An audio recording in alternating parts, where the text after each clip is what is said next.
año tras año tras año, cuando se le pregunta a los españoles cuál es el problema o cuáles son los problemas que más le preocupan, hay uno que siempre está ahí: la corrupción.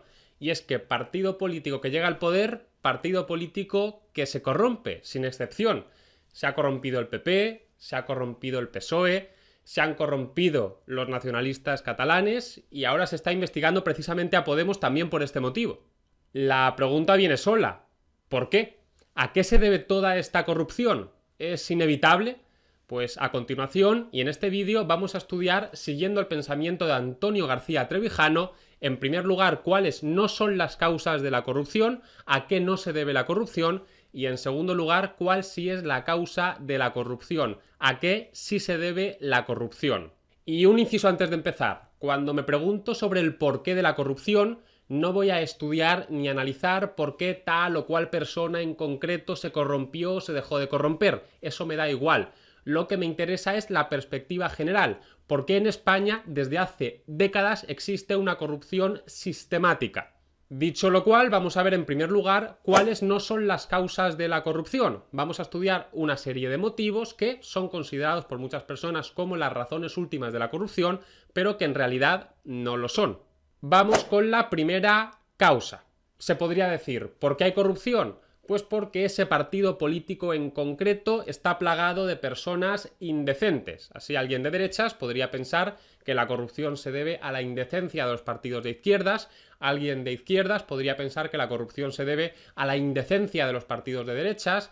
Alguien no independentista podría pensar que la corrupción se debe a la indecencia de los políticos catalanes, y al revés, alguien independentista podría pensar que la corrupción se debe a la indecencia de los políticos españoles, y así todas las combinaciones que se os puedan ocurrir. Esto, sin embargo, cae por su propio peso. La causa de la corrupción no puede deberse a las características específicas de tal o cual partido, porque es que resulta que todos los partidos que han llegado al poder se han corrompido, sin excepción. ¿Quién se ha corrompido en Valencia y en Madrid? Pues el PP, y no porque sean particularmente malos, sino porque tenían el poder allí. ¿Quién se ha corrompido en Andalucía? ¿El PP? No, el PSOE, porque era quien tenía el poder allí. ¿Y quién se ha corrompido en Cataluña? ¿El PP? No, el PSOE tampoco. Los nacionalistas catalanes, porque es que eran quienes tenían de nuevo el poder allí.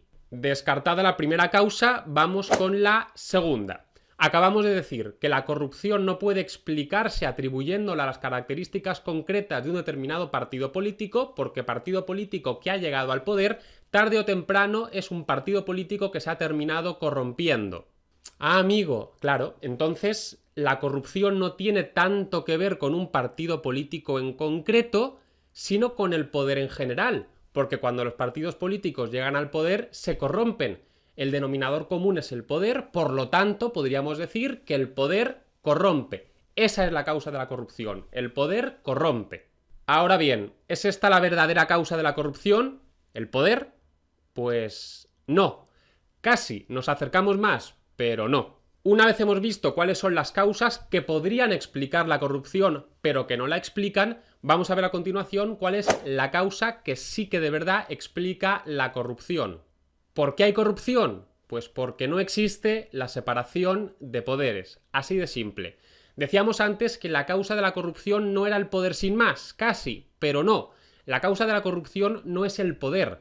La causa de la corrupción es el poder incontrolado, el poder que no es vigilado por otro poder. Antonio García Trevijano, en su libro Teoría pura de la República Constitucional, escribió al respecto lo siguiente, y leo: los abusos de poder revelan que la forma no ha transformado en poder la potencia material de las ambiciones sectoriales. La fórmula de Lord Acton es una tautología.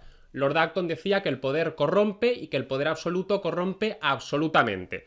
Sigue diciendo Trevijano: el poder absoluto se corrompe absolutamente porque no es poder sino potencia, y no es corrupción sino cualidad de su naturaleza que la potencia de los partidos estatales no pueda ser frenada por ningún poder social. Si la potencia supera al marco político que la manifiesta, éste la obedece. El abuso de poder, facultad legal más potencia, traduce una ecuación matemática que las estadísticas podrían cuantificar. La corrupción es directamente proporcional a la parte de potencia no transformada en poder controlable. Antes de morir, el mercenario Coleone dijo a los venecianos: no volváis a confiar el poder a un general. No sabéis el daño que podría haberos hecho. Eso era potencia material y no poder formal. O dicho de otra forma, si hubiera separación de poderes, unas personas ejercerían un poder y otras personas ejercerían otro poder, y estas personas se vigilarían entre sí. Por lo tanto, la corrupción sería muy difícil, porque yo cuando trato de corromperme tengo a otro que me está vigilando y que me lo va a tratar de impedir. Es lógico que podría haber casos excepcionales de corrupción, personas muy hábiles que escapando a todo control y de forma sigilosa fueran capaces de corromperse. Pero ya digo, en este caso la corrupción representaría algo excepcional, serían casos aislados y no la regla general. Ahora bien, como no hay separación de poderes, no ejercen unas personas un poder y otras personas otro poder, sino que las mismas personas ejercen todo el poder. Por lo tanto, no hay nadie que les vigile. Y por lo tanto, si no hay vigilante, amigo mío, barra libre, corrupción a tutiplén. Y no ya casos excepcionales, sino la regla general, que ese es el problema. En España la corrupción no es la excepción, sino la regla. Y esta idea, que cuando uno no tiene a nadie que le vigile tiende a comportarse peor, es de sentido común. Pongamos un ejemplo, aunque ni siquiera haría falta. Imaginad que volvemos al instituto y estamos en un examen.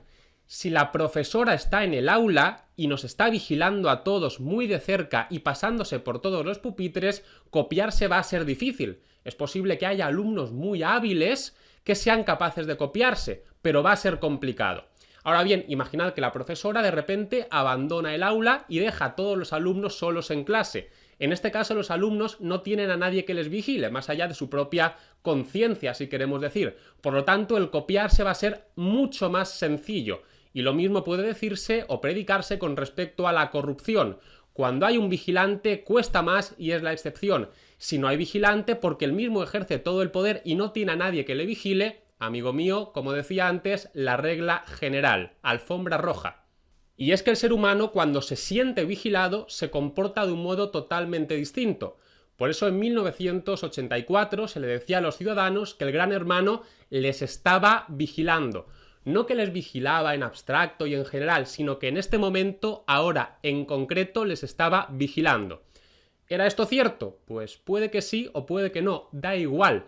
Lo importante no es tanto que me vigile alguien, sino que yo me sienta vigilado. Esto me va a cohibir, me va a frenar. Y por eso también en los hermanos Karamazov se plantea el problema que se plantea. Por ejemplo, aquí... Pero le he preguntado, ¿qué será del hombre después, sin Dios y sin vida futura? ¿Así ahora todo está permitido? ¿Es posible hacer lo que uno quiera? O aquí también se plantea lo mismo.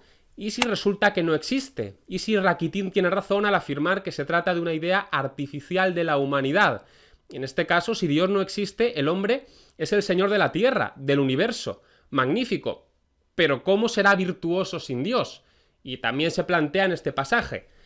Sin Dios tú mismo cargarás la mano sobre el precio de la carne, si la ocasión se te presenta, y te ganarás un rublo por kopek. En este caso Dostoyevsky se refiere a Dios, pero creo que esto es extrapolable a cualquier otro caso. La conclusión es simple.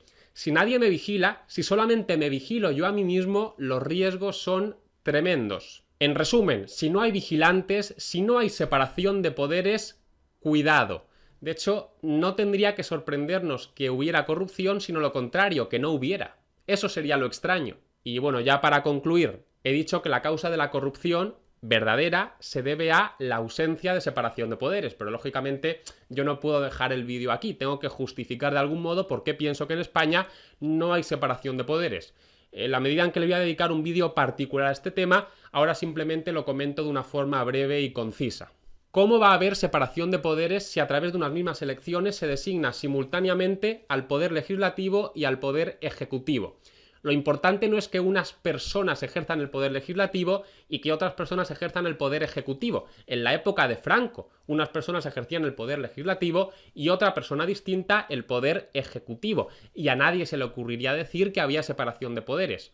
Porque lo que importa no es eso, lo que importa es que la fuente de legitimación sea distinta, que a través de unas elecciones designemos a los diputados y a través de otras elecciones designemos al gobierno. Y esto en España no sucede. Ahora bien, el asunto es mucho más grave.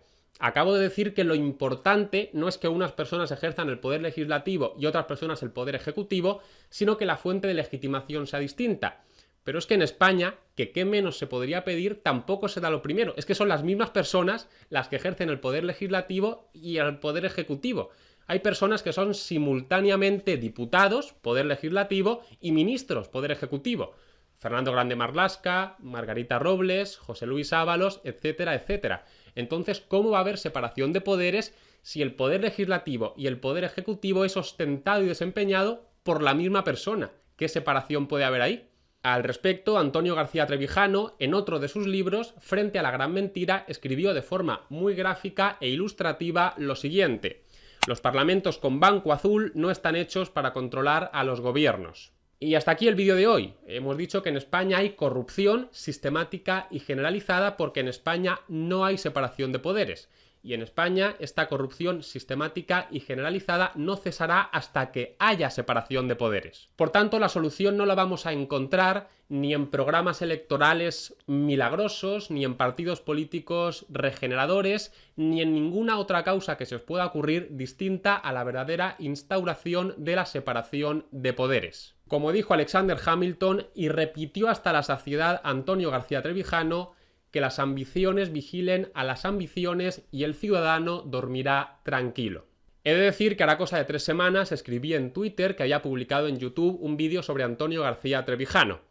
Y al día Twitter me suspendió la cuenta. Qué curioso.